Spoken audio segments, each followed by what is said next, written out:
Hola, bienvenidas, bienvenidos a Charlas Magistrales que patrocina la Barra Mexicana de Abogadas y Abogados. En esta ocasión nos acompaña la maestra Graciela Rodríguez Manso, quien es experta en los temas relacionados al litigio estratégico.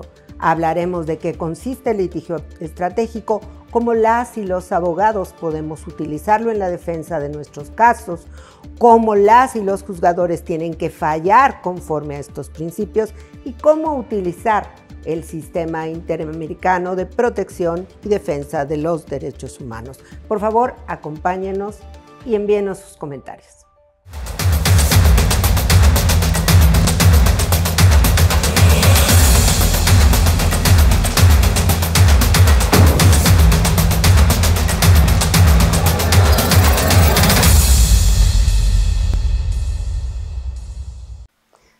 Bienvenidas, bienvenidos a una charla magistral auspiciada por la Barra Mexicana de Abogadas y Abogados.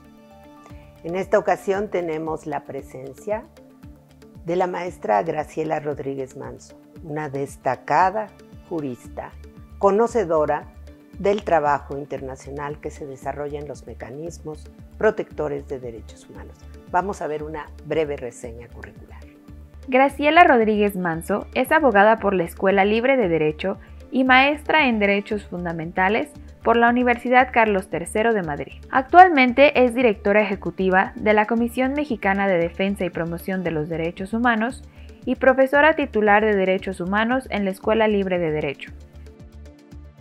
De 2004 a la fecha, se ha dedicado a la práctica del litigio estratégico de derechos humanos en el ámbito nacional e internacional, y a la consultoría independiente de derechos humanos, particularmente de distintas agencias de Naciones Unidas como ONU Mujeres, UNICEF, PNUD y UNODC, así como de organizaciones de la sociedad civil y fundaciones como X, Justicia para las Mujeres AC y Seattle Foundation.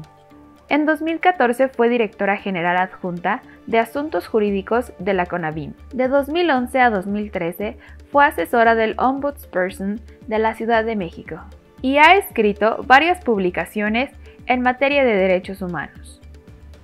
Hola, pues un placer en verdad tener a Graciela el día de hoy con nosotros, nosotras, sobre todo porque el trabajo que ella desarrolla es un trabajo muy importante a favor de los derechos humanos de las personas y que tiene impacto no solamente en nuestro sistema jurídico, sino en los sistemas jurídicos de diferentes países.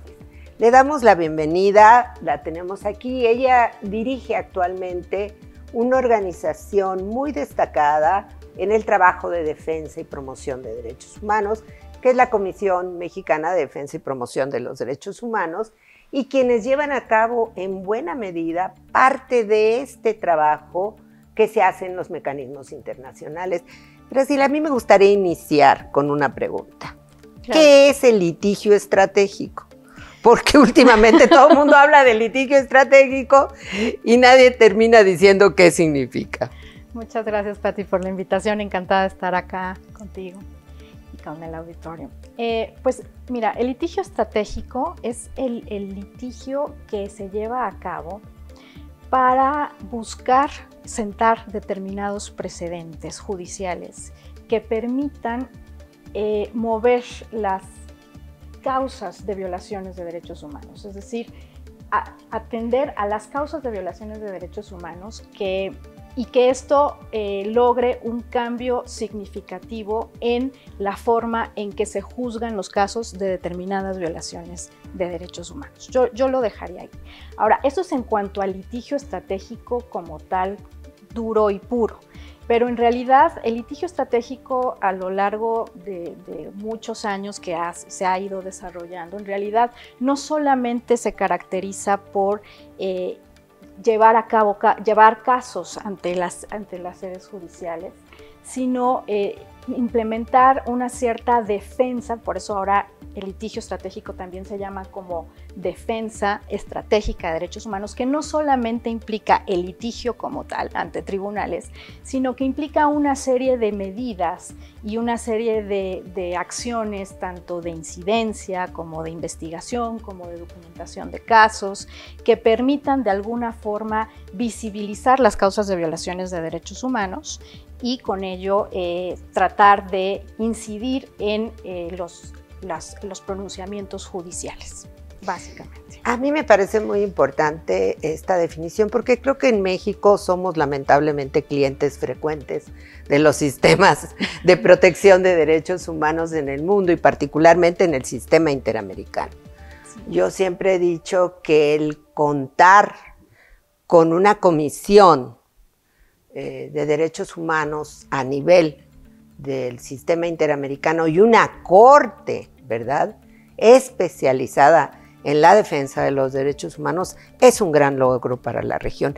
Pero me gustaría que nos dijeras qué papel realmente juegan, porque a veces en México pensamos que acudir a la comisión es muy sencillo, que acudir a la Corte Interamericana es muy sencillo y que es como otra instancia más que tenemos para la defensa jurídica de nuestros casos. Entonces, ¿qué son? ¿Qué papel juegan? Sí, en realidad tanto la Comisión y la Corte Interamericana como el Sistema de Naciones Unidas son sistemas de protección de derechos humanos complementarios, digámoslo así, de las jurisdicciones internas, ¿no? Entonces, son sistemas que están justamente abocados a buscar la responsabilidad internacional de los estados en caso de que haya violaciones de derechos humanos. No es que sea una instancia adicional, sino que son mecanismos que lo que buscan es que cuando las cosas no funcionan a nivel interno, quizá puedan de alguna forma fincar responsabilidad del Estado por violaciones de derechos humanos. Pero son mecanismos sí complejos, por un lado, o sea, acceder a ellos no es sencillo y sobre todo, digamos, no es, desde la perspectiva del litigio estratégico, no es que se busque llegar a esos mecanismos, no es el objetivo final llegar a esos mecanismos, sino solamente cuando en sede interna falla los tribunales, entonces tener algo complementario para poder seguir con los casos y buscando fincar las responsabilidades, en este caso del Estado. Sí, es muy importante dejar claro que los procedimientos internos tienen que agotarse, o por lo menos estar a punto de agotarse, de tal suerte que las personas que han sufrido una violación a derechos humanos tengan que acudir a otro espacio. Y ese es el papel. Ahora, en el caso mexicano, y yo lo recuerdo, pues mucho tiempo México, desde que surgió la Comisión y la Corte, no reconoció esa jurisdicción. El reconocimiento de la jurisdicción de la Corte y la Comisión fue años después, casi a finales de los 80, principios de los 90, que México inicia esta presencia. Y ahora pues tenemos la Comisión inundada de casos, la Comisión Interamericana de Derechos Humanos y la Corte Interamericana, que ha fallado en diferentes ocasiones. Me gustaría un poco hablar de los casos relacionados con la violencia hacia las mujeres. Sí. De hecho, digo, el papel que ha desempeñado el Sistema Interamericano de Derechos Humanos y también de Naciones Unidas, pero particularmente para esta región, el Sistema Interamericano en el caso de violaciones de derechos humanos de mujeres ha sido fundamental.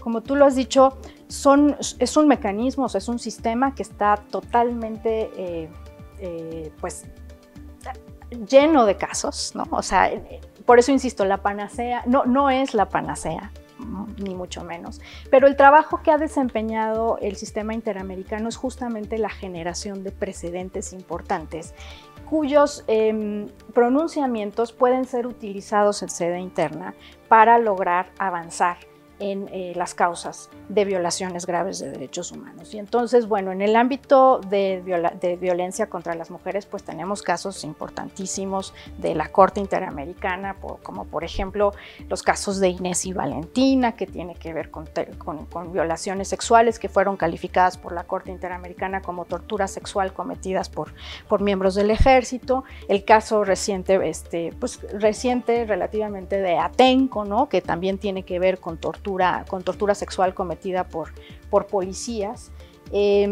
Y bueno, también está el caso de Campo Algodonero, que tiene que ver con el tema de los feminicidios, ¿no?, en Ciudad Juárez, que en ese momento no se llamó, y todavía la Corte no llamó feminicidios, pero que generaron precedentes importantísimos como para determinar cuál es el alcance de las investigaciones que los ministerios públicos tienen que llevar a cabo para investigar justamente estos casos de feminicidio, y cómo es que la violación sexual e incluso la violencia sexual ya en Atenco puede ser calificada como tortura. Yo diría que estos son los más importantes, no los únicos, pero digamos que los más importantes. Sí, es relevante. Yo recuerdo que la Suprema Corte de México tomó la decisión de reconocer, que me pareció muy importante, como de carácter obligatorio el cumplimiento de estas sentencias, e incluso va más allá, porque dice no solamente las que corresponde a México, sino también las que emite el sistema interamericano. Es decir, los jueces, las y los abogados, las y los fiscales pueden hacer uso de estos precedentes en la defensa de casos. Y a mí me llama la atención, porque he estado analizando sentencias, y me llama la atención que las y los jueces ponen un parrafito de un artículo, de una convención defensora de derechos humanos o de un precedente, pero después no desarrollan una argumentación y se nos olvida el tema fundamental en los derechos humanos, que es la garantía de no repetición. ¿Qué papel juegan estos precedentes para asegurar precisamente esa garantía? Sí, el papel es fundamental. Yo te diría que en realidad, a raíz de la reforma constitucional en materia de derechos humanos de 2011, pues es clarísimo que ahora pues todo el contenido y alcance de los derechos humanos está conformado no solamente por lo que la Constitución y la interpretación del Poder Judicial de la Federación dicen, sino también los tratados internacionales de derechos humanos y los órganos autorizados para interpretar esos tratados internacionales. Entonces, claramente hoy, para definir el contenido y alcance de cada uno de los derechos humanos, tenemos que acudir a estos precedentes, y he ahí la utilidad. Y además de esto, pues tú sabes que se ha desarrollado a nivel interamericano la doctrina del control difuso de convencionalidad, que es una doctrina jurisprudencial a raíz del caso Almonacid Arellano contra Chile, y que fue recogido finalmente por la propia Suprema Corte de Justicia de la Nación en el expediente Varios 912, justo diagonal 2010, justo a raíz del caso Rosendo Radilla contra México, que es desde la Comisión Mexicana se litigó, y finalmente lo que logró impactar ese caso a nivel interno es modificar por completo el modelo de control constitucional que veníamos desempeñando en México. Y esto implica ahora que todas las juezas y jueces en el país tienen la obligación de resolver los casos que les toca aplicar en el ámbito de sus competencias, y a la luz justamente de estos estándares internacionales que son formados y que se forman justamente por estos precedentes del sistema interamericano y del sistema de Naciones Unidas. De ahí la importancia, ¿no? Yo he dicho que los sistemas jurídicos en la región se han transformado radicalmente a partir del trabajo hecho por la Comisión Interamericana y la Corte Interamericana. No puedes hoy mirar al derecho si no tienes un referente de los derechos humanos. Sin duda. O sea, trastoca todo el campo de derecho. Quienes piensan que los derechos humanos es una materia aparte, perdonen, pero están totalmente equivocados. Los derechos humanos están dentro de todo el campo del derecho e impactan. Y los precedentes del sistema que se han venido creando pues impactan todos los campos del derecho. A mí me sorprende esta capacidad que ha tenido la Corte Interamericana para llegar a temas tan sensibles como, por ejemplo, en el caso de las mujeres, la violencia sexual. Para una mujer, entendemos siempre que la violencia sexual es tortura. Siempre la hemos entendido como una tortura. Y hoy en día, la Corte Interamericana nos dice esas formas de violencia son torturas. Exacto. Y yo digo que juega un papel, no solamente utilizarlo en el litigio, sino también utilizarlo en los cambios normativos. De acuerdo. Porque ahí es donde tenemos que incidir en este tipo de situaciones. La comisión ha trabajado varios casos muy interesantes. El trabajo que ustedes han hecho como organización no gubernamental ha sido muy relevante. Pero ¿qué tanto nos falta adecuar también la norma a esos criterios de derechos humanos?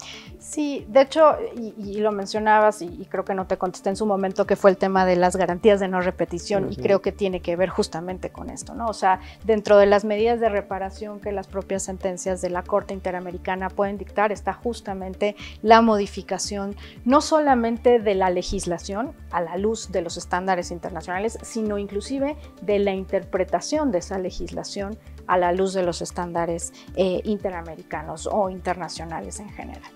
Yo creo que falta, o sea, por supuesto que falta bastante en incorporar estos precedentes a las legislaciones. Desde la Comisión Mexicana hemos litigado y nos hemos enfocado en el litigio de violaciones graves de derechos humanos, los temas de pues justicia, verdad, medidas de no reparación, medidas de reparación y garantías de no repetición, justamente en un contexto en el que la impunidad en México pues es de prácticamente el 98%, o sea, los casos se atoran en las fiscalías y no pasan tanto a sede judicial, pero cuando pasan a sede judicial finalmente no acaban con una sentencia, y entonces esto se convierte justamente como en un círculo vicioso, ¿no? De si no se investiga, no se sanciona, y si no se sanciona, no se repara, y si no se repara, no se previenen futuras violaciones de derechos humanos, y entonces ese es como el ciclo de impunidad. La legislación sí, o sea, por ejemplo, en los casos de tortura, en los casos de desaparición forzada, finalmente logramos que se expidieran las legislaciones generales en los temas, y pues incorporan muchos de los precedentes, inclusive los superan. Yo diría que la legislación tal y como está hoy es mucho más garantista en legislación, al menos en escrito, de lo que se tiene que entender por tortura y lo que se tiene que tener por desaparición forzada y cómo es que estas se tienen que investigar. Pero el problema es que no es así en todos los temas, no es así en todos los derechos humanos, y es necesario, claro, que a través de un ejercicio de control de convencionalidad se pueda obligar a los estados a modificar la legislación para que sea justamente acorde a estos estándares internacionales. Fíjate que me da la impresión, no sé si coincidamos, que las jueces y los jueces tienen miedo de utilizar este control y considerar como parte de las garantías de no repetición las reformas jurídicas, que lo están haciendo otros países. A mí me sorprende, por ejemplo, Guatemala, que declaró prácticamente la mitad de su código penal e incluso familiar como inconstitucional, precisamente a partir de estos casos. Pero siento que en México hay un temor de las y los juzgadores para ir más allá, y una preocupación de que pueden estar invadiendo otras competencias. ¿No será que todavía no ven el alcance incluso de sus determinaciones judiciales? ¿No lo ven como transformadoras que pudiera ser? Porque al final de cuentas, pues esta visión transformadora del derecho tiene que impactar en esos campos, ¿no? Sí, yo creo que, a ver, si lo vemos a partir de la reforma constitucional en materia de derechos humanos y lo que implicó y este ejercicio de control de convencionalidad que obliga ya a la Suprema Corte y que lo adopta la Corte, pues fue al menos para los juzgadores y juzgadoras del ámbito local, pues una novedad, ¿no? Entonces ya llevamos 10 años, ya estamos cumpliendo 10 años de la reforma, pero esto yo siento que es poco a poco y también me parece que falta entender, y ahí estoy totalmente de acuerdo contigo, Pati, nos hace falta entender el papel de juzgadores y juzgadoras que cambió radicalmente a raíz de la reforma constitucional. Es decir, ya no son como se venían pensando a sí mismos como meros aplicadores de la ley que les toca aplicar en el ámbito de sus competencias, sino que ahora tienen la obligación de hacer un juicio de la ley que les toca aplicar en el ámbito de sus competencias antes de aplicar. Y esto, sin duda, tiene que pasar por un análisis de los derechos humanos que están detrás de cada una de las controversias que se presentan tanto a nivel local como a nivel federal, ¿no? Entonces ya los casos ya no se tienen que leer a la luz no sé, si estás frente a un caso de daño moral, por ejemplo, ya no solamente a la luz del Código Civil o de la ley específica sobre daño moral, sino entender que detrás de esa controversia hay derechos humanos involucrados que tienen ciertos estándares que tienen que leerse a la luz de los estándares del Poder Judicial de la Federación, pero también a la luz de los estándares del ámbito internacional. Y solo así entonces poder determinar si esa legislación del daño moral puede aplicar o tienes que tener un pronunciamiento que incorpore estos estándares que sea mucho más garantista. Y por eso hoy se dice el papel de los jueces y juezas es garantizar, tienen el papel de garantes y por eso se entienden a jueces garantistas, van un poco más allá de aplicar simplemente la ley que les toca aplicar en el ámbito de sus competencias. Yo creo que para las y los abogados que litigan es muy importante recordarle a las y los juzgadores lo que hoy es en buena medida su responsabilidad. El deber de proteger, respetar, garantizar, ¿verdad?, que establece la Constitución y cómo se explican estos deberes. Y yo creo que ahí podemos lograr resoluciones más avanzadas. Siempre he creído que quien está litigando puede generar, impulsar, lograr ese precedente. Y yo creo que a eso nos falta quizá más preparación desde las carreras de derecho, que no lo hacen, perdón, con todo respeto para las carreras de derecho, no les enseñan a las y los estudiantes de derecho que pueden hacer uso de todo eso para la defensa de sus casos. Igual también a las y los fiscales. Yo no entiendo por qué los fiscales en México se asumen como juzgadores. Y su tarea es defender al inculpado. Cuando cambiamos la Constitución por los derechos de las víctimas en el 98, dices, perdón, o sea, ¿por qué no se aplican en la defensa de las víctimas? Son cosas que tienen que aprender, pero yo diría que tenemos que trabajar mucho en la práctica jurídica sobre la utilización de la legislación mexicana que ha transformado radicalmente, sobre los precedentes del sistema interamericano y quisiera ser más innovadores. ¿Y no te parece que todavía las escuelas son muy conservadoras en esa materia? Totalmente de acuerdo contigo, Pati. O sea, yo creo, y creo que tienes toda la razón cuando dices, es una labor de corresponsabilidad. Es decir, yo creo que si bien son obligaciones a cargo de las autoridades en el ámbito de sus competencias, lo cierto es que desde el foro, desde la academia, desde cada trinchera en que cada abogado y abogada se desempeña, es posible buscar que haya estos precedentes. Y esto es parte del litigio estratégico. Finalmente, esto implica que desde las escuelas se enseñe, evidentemente, desde las escuelas de derecho, desde las facultades de derecho se enseñe precisamente qué busca el litigio estratégico, pero también cuáles son las transformaciones de esta reforma constitucional en materia de derechos humanos de hace 10 años, ¿no? Hace 10 años y le seguimos llamando reforma, sí, es reforma, pero ya es constitución desde hace 10 años y que impacta necesariamente en cómo entendemos el derecho, en cómo se debe de enseñar el derecho, pero además en cómo se debe practicar el derecho, es decir, cómo yo desde mi litigio específico, soy abogada, abogado, postulante, cómo hago yo o cómo ayudo yo a jueces y a juezas a que se pronuncien de forma garante, ¿no? O sea, ¿qué tengo yo que argumentar en mis demandas para que obligar a juezas y a jueces que se pronuncien no solamente sobre la ley que les toca aplicar en el ámbito de sus competencias, sino que se pronuncien sobre esa ley a la luz de los derechos humanos que están detrás y de los precedentes de estos derechos humanos a nivel interno y a nivel internacional. Entonces yo creo que es una labor de corresponsabilidad que tenemos que tener clarísimo si queremos avanzar en la protección integral de los derechos humanos. Bueno, también es importante recordar algo que me parece fundamental, y es que estamos en un momento de cambios normativos, pero las resistencias son muy grandes.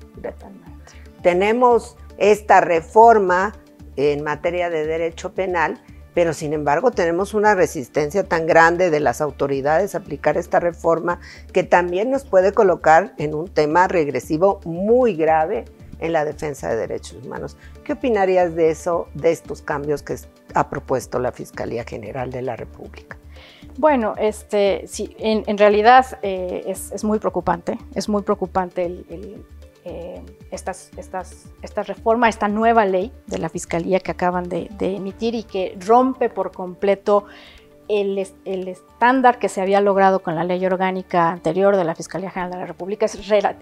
Necesariamente se tiene que decir que es una ley que es regresiva por completo de los derechos de las víctimas y que por supuesto tendrían ya que estarse presentando acciones de inconstitucionalidad y amparos en contra justamente de esa ley tan regresiva. ¿Por qué? Porque finalmente esta ley orgánica había logrado, por un lado, un gran consenso, no solamente legislativo, sino con la academia, con organizaciones de la sociedad civil. Fue una construcción importante y tenía mecanismos necesarios frente a este contexto de impunidad del 98% que te estoy platicando y esta situación y este contexto de violencia que estamos viviendo en el país sin precedentes, con redes de macrocriminalidad a todo lo que da y que requieren de investigaciones específicas e investigaciones muy enfocadas justamente a la macrocriminalidad, ¿no?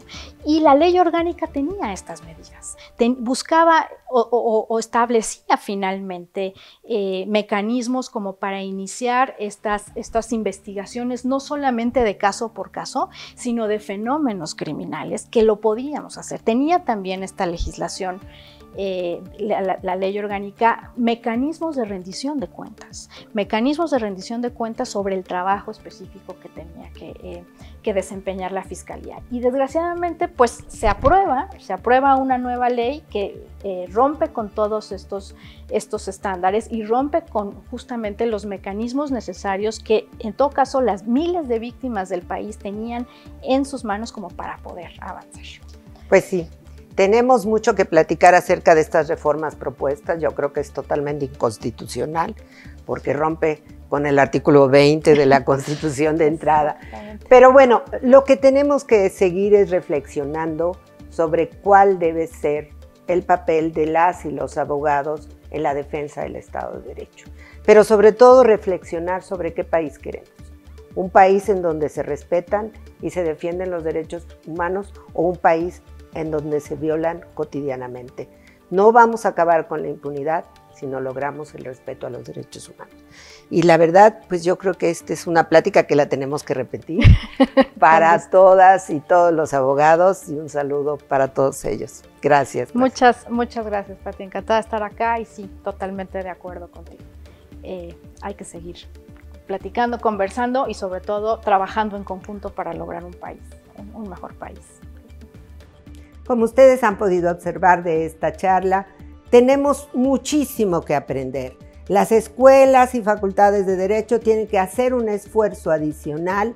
Las y los juzgadores tienen que verse de manera diferente cuando llevan casos relacionados con la defensa y promoción de los derechos humanos. Pero sobre todo, las y los postulantes tenemos también que aprender a ver el derecho con otra visión, con una visión transformadora, utilizar los precedentes y estar presentes siempre en los temas relacionados a las garantías de no repetición. Es una gran oportunidad para quienes estudiamos derecho y practicamos derecho poder transformar la realidad en la que vivimos en muchos, pero sobre todo en la defensa de las víctimas y de los inculpados, lo cual es nuestra tarea principal. Acompáñanos en la próxima emisión de Charlas Magistrales. Te esperamos.